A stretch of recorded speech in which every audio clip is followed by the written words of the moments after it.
60 வயசுல சஷ்டியப்த பூர்த்தி, அதாவது 60ஆம் கல்யாணமும், 80 வயசுல சதாபிஷேகமும் பெரியவங்களுக்கு நாம செய்யறோம். எதனால இப்படி ஒரு சம்பிரதாயம் உருவாச்சு? முதலாவது தடவை கல்யாணம் பண்ணப்போ முக்கியமா உடல் ஆர்வத்தினால இந்த கல்யாணத்துக்கு தேவை வந்தது. இப்போ 60 வயசு இந்த 2 பேர் சேருது உடல் ஆர்வத்தினால சேரல.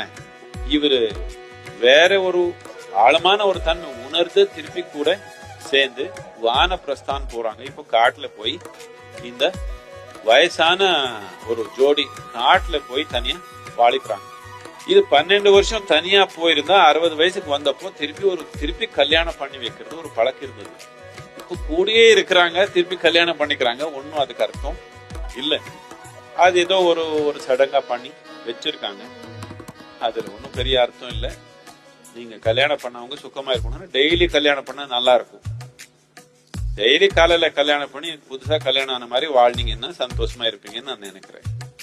60 வயசு வரைக்கும் வெயிட் பண்ண வேண்டாம்.